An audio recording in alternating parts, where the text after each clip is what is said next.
So I immediately saw that the moment people went online, that people weren't going to want to go back to a church. Because one, we're creatures of habit, and it's just easier. We like things to be easy, simple, and simplified. We don't like having to work for things. And so I immediately saw that one, it was going to be cheaper. It's going to be a lot cheaper for churches. A lot of churches are struggling, like especially small churches, because of the mega churches. A lot of the smaller churches have been struggling for many years, just getting people to show up to church. And then the expenses of a church building, it is expensive. Paying for the church is voluntary. Tithes are not mandatory. You're not made or demanded. It's not enough.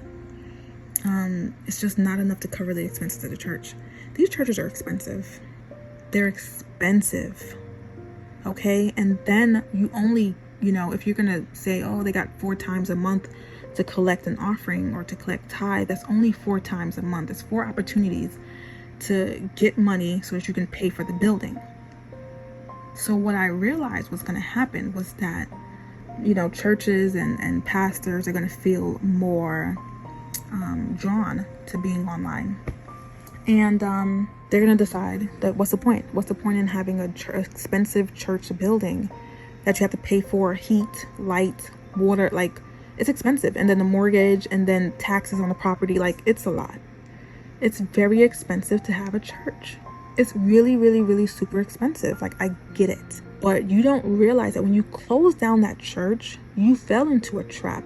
And that trap said it's easier and cheaper to have service online.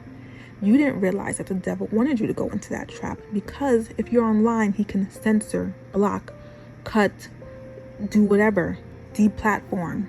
Whereas if you're in a church, you can't really censor someone that's standing in a pulpit, You can't really censor someone that's talking to you in person. But if you can get all of these churches to go online, you can. I sort of sat there and I looked at COVID. I looked at all of these churches closing down. I thought, oh, wow, this is like a miracle. When has this ever happened in the last 2,000 years? And I thought that was very strange. I thought about all of the people cheering it on. I thought about how amazingly simple it was to do. Golly, if I was the enemy, that would be the biggest celebration ever. Is how quickly and how obediently and how willingly church leaders were willing to go along with it. And so a lot of churches are not going to survive. And when they move online, they're going to find, for the short term, they may find that they're getting a lot more shares, So my sister was telling me about a lady. She knows who is the pastor. And, she was basically saying she's happy that church has moved online because she's getting a lot more views, which is a very short-term thinking. In the short term, oh, it seems to be working. Look how much views you're getting. Look how much this, but it doesn't translate into anything. And then also you have to realize too, when you're a church, especially if you're a small church and you're moving online, you're competing worldwide. So you're competing with Joel Osteen. You're competing with TD Jakes. You're competing with, some of the biggest pastors in the country. You're competing with Joseph Prince. You're competing with all of these people for views. So you're competing with the mega churches for views, and you're a small church in, Oklahoma, or you're a small church in Detroit. You know what I'm saying? Do you really think that the content and the service that you're producing is going to attract, people to view it? Churches were local for a reason. Churches were local for a reason. This is why mega churches, why there's such a outcry against them, because churches are supposed to be local. The local church is supposed to support the parishioners through all of their problems. That's what a local church is supposed to be about, the local people and taking care of those parishioners, and then outreach in that local community. A mega church is not doing outreach in Detroit because it's not local to Detroit. Joel Osteen's in Houston, So these mega churches are not able to do outreach in the far localities. They're not able to do outreach in, Seattle if they don't have a church in Seattle, which is why the local church is so important. I don't think people are really paying attention to a lot of the things that's going on. And I don't think people see what's happening. They're just going along with it. And one of the things that really, really upset me was there was this pastor. I didn't even really know who he was. And he got arrested in Florida for opening his church. And I remember putting it up on a Facebook prayer group. It's a prayer group that I'm a part of. This was in the very beginning of COVID. So probably like March, April. 75% of the comments were saying that he should have been arrested.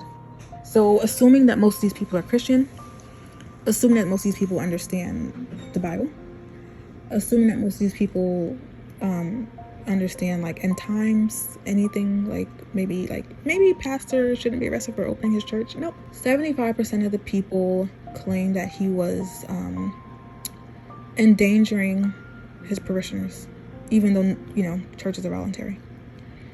You don't have to go to a church. Even the people serving don't have to serve. There was a lot of profanity. There was people being so upset that they were using curse words. That good for him. He deserved this. I can't believe he put his parishioners in danger. It was just a lot of anger towards this pastor for opening his church. It was very bizarre. And this was in a prayer group, and I'm sitting there commenting this is not okay. He shouldn't be in jail for this, even if people disagree. And he didn't force anyone to come. It didn't matter. None of that mattered. Now, mind you, those same people got to go to work. They have to go to Walmart. They got to work at the airport. They got to work, at the post office. But a church can't be open one day a week. That doesn't make any sense. No, that doesn't make any sense, because there's no one forcing anyone to walk into that church one day a week. But your boss is forcing you to come to Walmart, and forcing you to come to Amazon, and forcing you to come deliver packages at the post office every single day. There's no compulsory, requirement for church. He just said, my doors are open. Who wants to come may come. Who doesn't want to come can stay home. So what's the point of all of this? The point of all of this really is to be careful when you agree with something, because you never know if you're agreeing with God or if you're agreeing with the devil. If you believe for 1 second that God wanted all of the churches, not just in America, but in the world, to shut down last year because of COVID, you're going to have to convince me of it. In reality, the person who wanted the churches shut down was the devil. That's who wanted these churches shut down. And people don't understand this is what they told you, the new normal. A lot of these churches are going to be closed in 5 years. You're going to see a lot of empty churches. I've already seen, I should have taken a picture of one. There's an empty church. It's probably been like that for 10 years. Beautiful, old cathedral. The whole yard is overgrown. The sign is broken down. It's right across the street from a go-go bar. It's right across the street from a strip club. Yep, and it's closed. So you're going to see a lot more just empty churches. Europe is full of empty cathedrals. No one goes. Those cathedrals have been there for hundreds of years, and they're now empty. So I don't know why people think that the church is going to survive this. There was a lot of comments too about, this is only temporary. This is only temporary, right? People were confused, is this permanent? Or are they going to tell us not to go to church anymore? And I'm just yeah, they can. It's not safe to go. They'll make up any excuse to be it's not safe, and we can no longer authorize, in-person gatherings. They have to, have a permit. Who's to say that they can't? Because they just did. When your pastors are being arrested, that's the time for you to wake up. I just want to say that. For all of you people who are still asleep, especially if you are in ministry, and you think that it's okay for pastors to be arrested because for some reason it's endangering people who made a choice to go or not go, I think that's really silly. Because at the end of the day, virus or no virus, every single person is going to die. I'd rather die in a church and die with my salvation and die saying, Lord Jesus, here I come, rather than die in my house in fear. watching TV. It doesn't make any sense. When a lot of these older people pass away, like, the church is gone. And we have to understand too, a lot of the older people are the reason why these churches are open, because they paid most of the tithe. You know, older people, you're talking about people 45 and up, are paying most of the tithe into that church. It's very, not saying rare, but you're hard pressed to find young people in their 20s and 30s even paying offering. They're not even giving, like, you know, $20 every time they go. You know, so a lot of these churches open simply because grandma, you know, or deacon such and such is paying most of the tithe. We don't even consider these little things. We don't consider it. We don't consider the fact that, like, if anything, COVID should have been the wake-up call. Like, there's a plague. Like, God only sends plagues when he's judging people. This was the biggest opportunity for outreach. But instead of it being opportunity for outreach, it was opportunity for fear. Instead of spreading faith, we spread a lot of fear this last year. I didn't spread a lot of fear, but I definitely feel like I could have spread more faith. I definitely feel like I could have posted a lot more about how faithful God is. Another thing that's happening right now is, you know, how difficult it is for churches to get people back in the church. They're having a really, really hard time getting members to show back up to church. And that's really where connection comes in, because, you know, knowing who is supposed to be in that seat, calling them, saying, hey, are you okay? How's everything going? Am I going to see you this weekend? Those are the little things that are going to get people back in church. But people are very comfortable not going now, you know? Like, no one wants to have to wake up 4 kids and get them dressed and get them ready and then go to church for an hour. You know, like, it's cumbersome. They're not going to realize what they had until it's gone. And when it's gone, there's no guarantee that it's going to come back miraculously, just because people want it to be. And so it grieves my spirit to see the direction. Like, the entire country is on a certain path.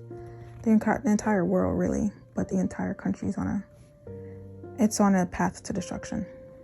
And, you know, judgment starts in the house of the Lord. So, you know, take it for what you will, but whatever's going to happen, it's going to happen to the church first. It's going to happen to the church first. And this is doubly important, too, because you know that America sends most of the missionaries overseas. So if you are in any way a real Christian, or you are in any way a person who understands the gospel, right? You understand the power of Jesus Christ. You understand the power of our salvation through Jesus Christ. Then this would really hurt you. Because we send most of the missionaries. I think it's like 60% of the missionaries that go abroad come from America. It's like a lot. It used to be Britain. Britain, no, they don't send them as much anymore. So it's really just America. And not just to spread the gospel, but like to dig wells, to help people with farming. So we send a lot of money as a nation, and we send a lot of help through our churches to the rest of the world. We spread the gospel through a lot of our radio stations and through a lot of Bibles. We send a lot of Bibles across the world in different translations. And so the church in America is like necessary. I don't care what you say. The churches in this country are necessary.